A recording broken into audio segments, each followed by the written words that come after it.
والصلاة والسلام على رسول الله أما بعد. قال الله عز وجل في كلامه المجيد والفرقان الحميد: خذ العفو وأمر بالعرف وأعرض عن الجاهلين. اللہ رب العزت نے انسان کو تخلیق کیا، انسان کو پیدا کیا. انسان کے اندر بہت زیادہ کمزوریوں کو رکھا، جیسا کہ سورہ بنی اسرائیل میں اللہ رب العزت فرماتے ہیں وَخُلِقَ الْإِنسَانُ ضَعِيفًا، کہ انسان کو کمزور پیدا کیا گیا ہے. اور اگر اس کی کمزوریوں کو دیکھنا ہو، سمجھنا ہو، قرآن مجید کی کئی صورتوں میں انسان کی کمزوریوں کو بیان کیا گیا ہے. سورۃ العادیات میں، سورۃ الفجر میں، اسی طرح سورۃ المعارج میں اللہ رب العزت نے بہت کمزوریوں کو بیان کیا ہے. ان کمزوریوں میں سے ایک کمزوری وہ یہ ہے کہ انسان کے ساتھ جب اختلاف ہوتا ہے، انسان کے ساتھ جب گفتگو ہوتی ہے، اس کی رائے موافق نہیں ہوتی، اس کی رائے کے ساتھ اختلاف کیا جاتا ہے، تو انسان کو غصہ آتا ہے، انسان اپنے آپ سے باہر ہو جاتا ہے. اس وقت ایک مسلمان کی، ایک مومن کی جو بنیادی ذمہ داری ہے کہ اپنے غصے پر کنٹرول رکھے، اپنے آپ کو قابو میں رکھے، اپنے آپ کو باہر نہ لے کر جائے.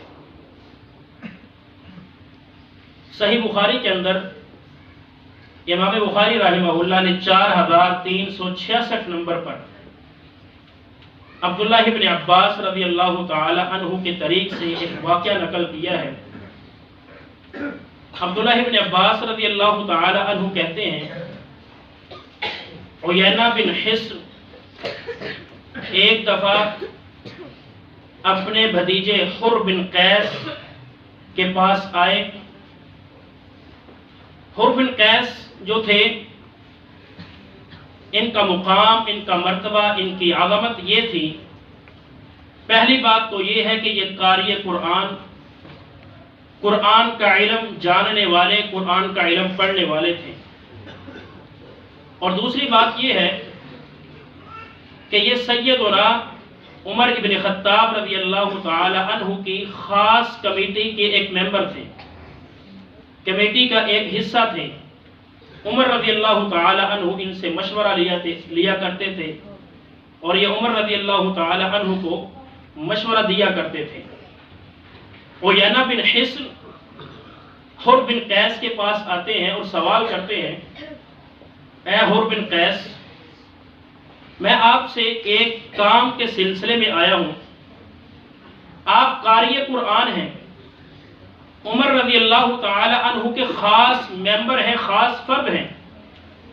کیا آپ عمر رضی اللہ تعالی عنہ سے میرے متعلق اجازت لے سکتے ہیں کہ میں ان سے گفتگو کر سکوں؟ وہ کہتے ہیں میں عمر بن خطاب رضی اللہ تعالی عنہ کے پاس گیا اور اجازت طلب کی.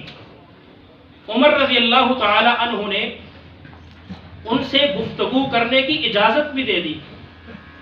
جو ہی عیینہ بن حصن عمر بن خطاب رضی اللہ تعالی عنہ کے پاس جاتے ہیں، نہ کوئی سلام کیا، نہ کوئی حال پوچھا، نہ کوئی احوال پوچھے، فوراً جو الفاظ کہیں وہ یہ تھے کہ اے عمر لا تعطینا الجزلہ، تو ہمیں عطیات نہیں دیتا، تو ہمیں تحفے تحائف نہیں دیتا، ولا تحکم بیننا، اور نہ ہی تو ہمارے ساتھ جو عدل والا، انصاف والا معاملہ کرتا ہے.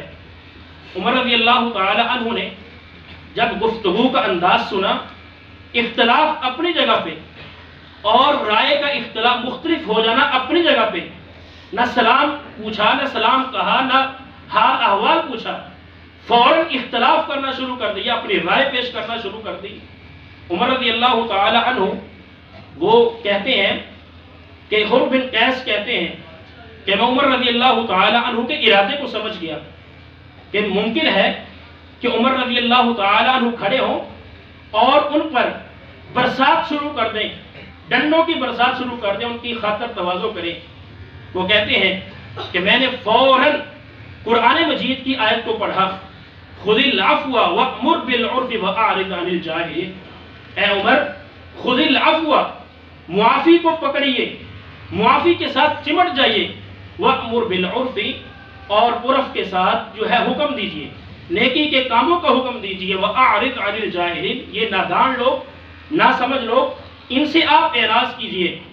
تفسیر الخازن کے اندر، جامع البیان کے اندر، اسی طرح عون المعبود کے اندر جو خذ العفو، عفو کا معنی ہوتا ہے کہ ہر کام کے اندر سہولت والا معاملہ اختیار کرنا۔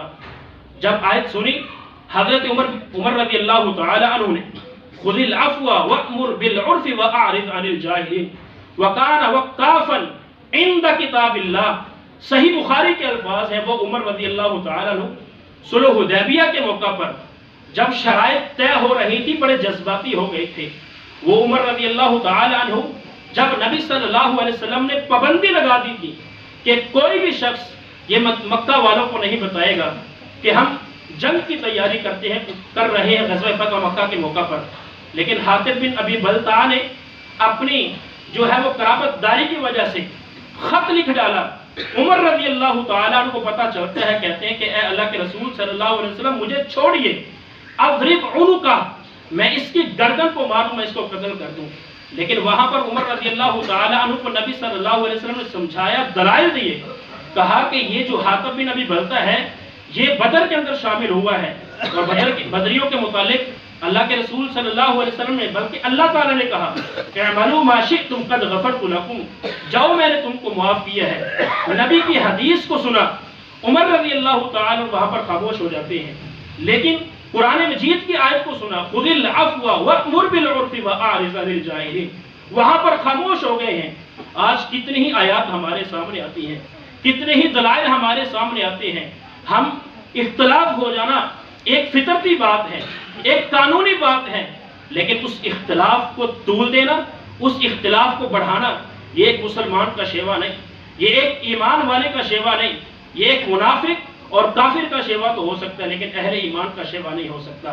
ہمیں اصلاح کی ضرورت ہے، اپنے قرآن سے، حدیث سے، اور اسی طرح سلف صالحین کے اعمال سے ہم اصلاح کرنے کی ضرورت ہے۔ اللہ تعالیٰ سے دعا ہے اللہ تعالیٰ ہم کو عمل کرنے کی توفیق عطا فرمائے۔ آمین وآخر دعوانا الحمدللہ رب العالمین۔